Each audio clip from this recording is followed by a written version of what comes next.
அஸ்ஸலாமு அலைக்கும். எல்லோருக்கும் இனிய காலை தமிழ் வணக்கம். நம்ம இப்போது ஏப்ரல் மாதத்துக்கு உண்டான போர்ஷன், அதாவது 1 to 5 லெசன் பார்த்து முடிச்சிட்டோம். இப்போ மே மாதத்துக்கு ஆன போர்ஷனுக்கு வந்திருக்கோம். பாடம் 6. பாடத்தோட தலைப்பு துணிந்தவர் வெற்றி கொள்வர். வாங்க பாடத்துக்குள்ளே போவோமா? துணிந்தவர் வெற்றி கொள்வார். அதாவது துணிந்தவர்னா என்ன மீனிங்னா, துணிச்சலாக செயல்படுறது. துணிச்சல்னால் ரொம்ப, அதாவது ஒரு தைரியத்தோட, ஒரு பிரேவுன்னு சொல்லலாம். ஒரு தைரியமாக, துணிச்சலாக, போல்டாக நம்ம செயல்படுறதுக்கு பேர் தான் துணிச்சல்னு சொல்லலாம். துணிந்தவர் எப்போவுமே வாழ்க்கையில் வெற்றி பெறுவாங்க. எந்த ஒரு செயலையும் துணிச்சலாக செய்கிறவங்களுக்கு வெற்றி கிடைக்கும் அப்படிங்கிறது எல்லாத்துக்குமே தெரியும். அதுக்காக எல்லா இதுலேயும் குருட்டுத்தனமாக ஒரு துணிச்சலை காட்டிட்டு வேறு ஏதாவது பிரச்சனைகளை கொண்டு வந்துடாமல் துணிவாக எந்த ஒரு செயலையும் செஞ்சு யோசித்து பார்த்து ஆராய்ஞ்சு பார்த்து செஞ்சால் நமக்கு வெற்றி கிடைக்கும் அப்படிங்கிறது இந்த தலைப்பில் இருந்து நம்ம தெரிஞ்சுக்கிட்டது. அதாவது இந்த பாடத்தில் நம்ம படிப்போம். 3ஆம் வகுப்பில் உள்ள மாணவர்களுக்கு அவர்களின் வகுப்பு ஆசிரியர் ஒரு போட்டியை அறிவித்தார். ஓர் அறையின் நடுவில் பெட்டி ஒன்று வைக்கப்பட்டிருக்கும். அந்த அறையினுள் சென்று பெட்டியினை தூக்கி வருபவரே வெற்றியாளர் என்பதே அப்போட்டி ஆகும். அதாவது 3ஆம் வகுப்பில் படிக்கிற குழந்தைங்கள்லாம் இருக்காங்க. அவங்களுடைய ஆசிரியர் ஒரு நாள் வகுப்புக்கு ஒரு போட்டியை அறிவிக்கிறாங்க. அதாவது போட்டினா என்ன தெரியும் இல்லையா உங்களுக்கு? ஒரு காம்படிஷன். என்ன அது? அந்த காம்படிஷன்னா ஒரு அறைனா ஒரு ரூமில் ஒரு நடுவில் ஒரு பெட்டி வச்சுருக்கப்பட்டிருக்கும். அந்த பெட்டி யார் ஒருத்தர் போய் துணிச்சலாக அந்த பெட்டியை தூக்கிட்டு வரீங்களோ, அந்த படத்தில் நீங்கள் பார்க்கலாம். ஒரு பெட்டிங்கிறது பெரிய பெட்டியாக இருக்குது.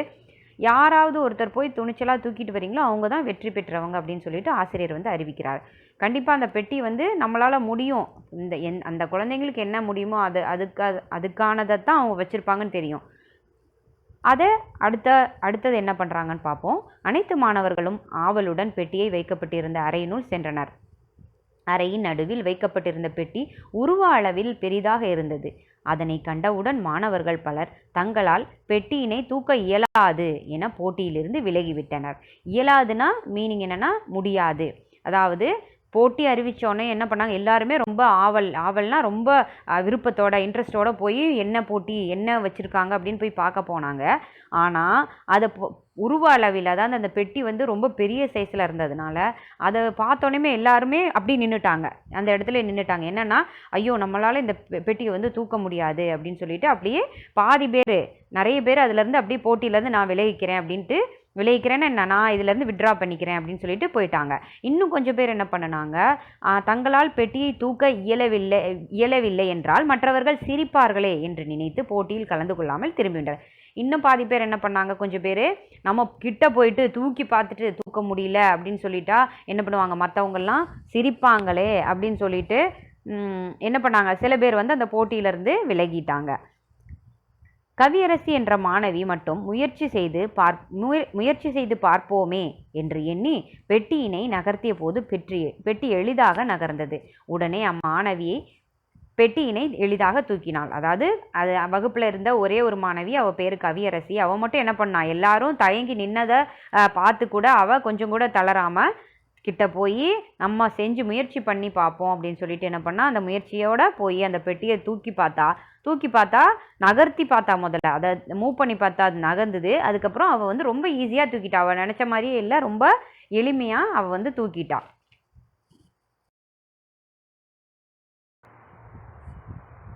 பிற மாணவர்கள் அனைவரும் இதனை வியப்புடன் பார்த்தனர். பின்னர் தயக்கம் விலகி அனைவரும் ஓடிச் சென்று தங்களும் பெட்டியினை தூக்கி பார்த்தனர். அதாவது பிறவர்னா மற்ற மாணவர்கள் எல்லாரும் அவள் தூக்கிட்டதை பார்த்துட்டு எல்லாரும் வியப்புடன் பார்த்தனர். வியப்புனா என்ன, ரொம்ப ஆச்சரியப்பட்டு பார்க்குறாங்க. ஐயோ பரவாயில்லையே, இவ தூக்கிட்டாலே, நம்மளாம் கஷ்டம்னு நினச்சோமே அப்படின்னு சொல்லிட்டு.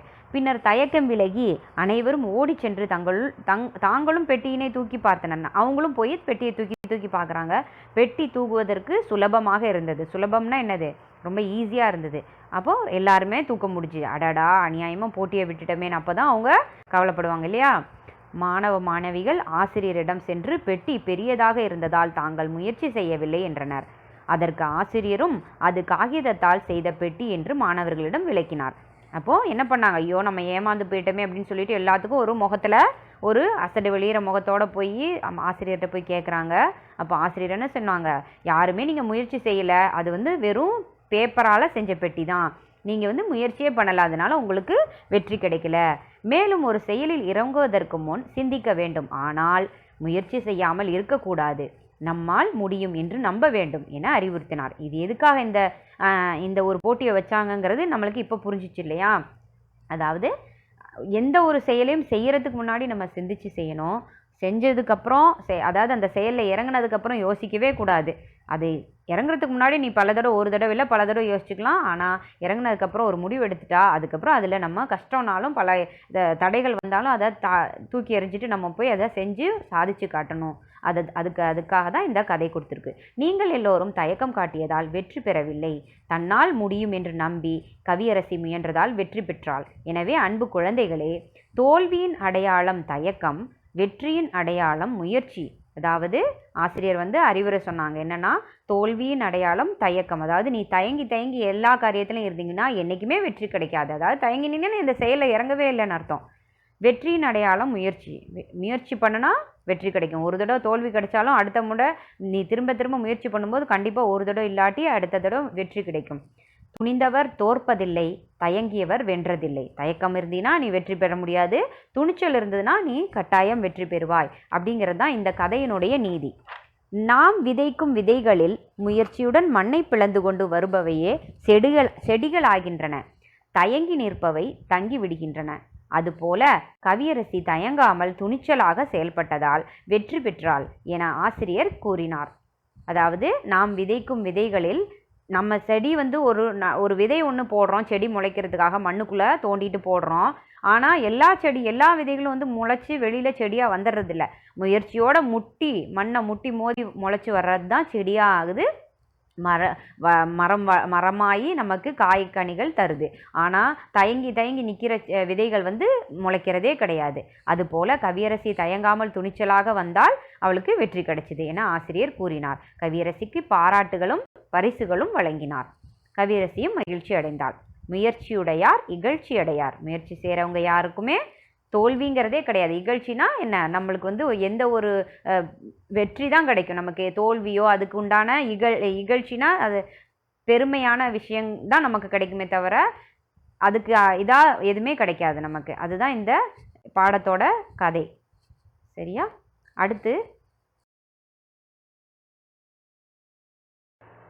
அடுத்த பக்கத்துக்கு வந்தீங்கன்னா நம்மளுக்கு எக்ஸசைசஸ் இருக்குது. அதாவது சரியான விடையை தெரிவு செய்வோமா. முதல்ல கொடுத்துருக்குது, வகுப்பறை என்ற சொல்லை பிரித்து எழுத கிடைப்பது. அதாவது வகுப்பறை அப்படிங்கிறத வந்து நம்ம பிரித்து எழுதினோம்னா என்ன கிடைக்கும்? வகுப்பு கூட்டல் அறை அப்படி தான் வருமா தவிர அதுதான் சரியான விடை. வகு ப்ளஸ் அறை, வகுப்பு ப்ளஸ் அறை, வகுப்பு ப்ளஸ் வேறு அறை கொடுத்துருக்கு. இதெல்லாம் வந்து ராங்கு. நம்மளுக்கு அந்த அறை பிரித்தா அதே ரா தான் வரணும். அதுவும் நம்ம வந்து கவனத்தில் வச்சுக்கணும். அடுத்து இரண்டாவது, பொருள் அறிக. இகழ்ச்சி என்ற சொல்லுக்கு பொருள் என்னன்னு கேட்டிருக்காங்க. இகழ்ச்சினா அவமதிப்பு. நம்ம படித்தோம் இல்லையா அந்த லெசனில் அவமதிப்பு. அடுத்து ஆப்போசிட் கேட்டிருக்காங்க. எதிர்ச்சொல் பெரிய சிறிய, வெற்றி தோல்வி. அடுத்து பிரித்தெழுது கொடுத்துருக்காங்க. அதே மாதிரி பிரித்தெழுதுனா பிரித்து எழுதணும். மண்ணை பிளந்து அப்படின்னு இருக்குது, இப்பு சேர்ந்துருக்குது. நம்ம பிரித்து எழுதும்போது அது மீனிங்ஃபுல் வேர்டாக கிடைக்குது. மண்ணை ப்ளஸ் பிளந்து அப்படின்றது வரும். அடுத்து விடை தருக. விடை தருகன்னா என்னது? Question and answer. Number 1 question. மாணவிகளுக்கு ஆசிரியர் அறிவித்த போட்டி என்ன? மாணவியருக்கு ஆசிரியர் என்ன போட்டு அறிவித்தார்? எவரொருவர் அறையின் நடுவில் வைக்கப்பட்டிருக்கும் பெட்டியினை தூக்கி வருகிறாரோ அவரை வெற்றியாளர் என்பதே போட்டியாகும். இரண்டாவது கொஷின். மாணவிகள் போட்டிகள் பங்கேற்காததற்கு காரணங்கள் யாவை? ஆன்சர். மாணவர்கள் பலர் தங்களால் அப்பெட்டியை தூக்க இயலாது எனவும், சிலர் பெட்டி அருகே சென்று தூக்க இயலாவிட்டால் மற்றவர்கள் சிரிப்பார்களே எனவும் நினைத்து போட்டியில் பங்கேற்கவில்லை. Question number 3. கவியரசியின் வெற்றிக்கு காரணம் என்ன? ஆன்சர். விடை. கவியரசி துணிச்சலாக சென்று பெட்டியை எளிதாக தூக்கினாள், எனவே அவளுக்கு வெற்றி கிடைத்தது.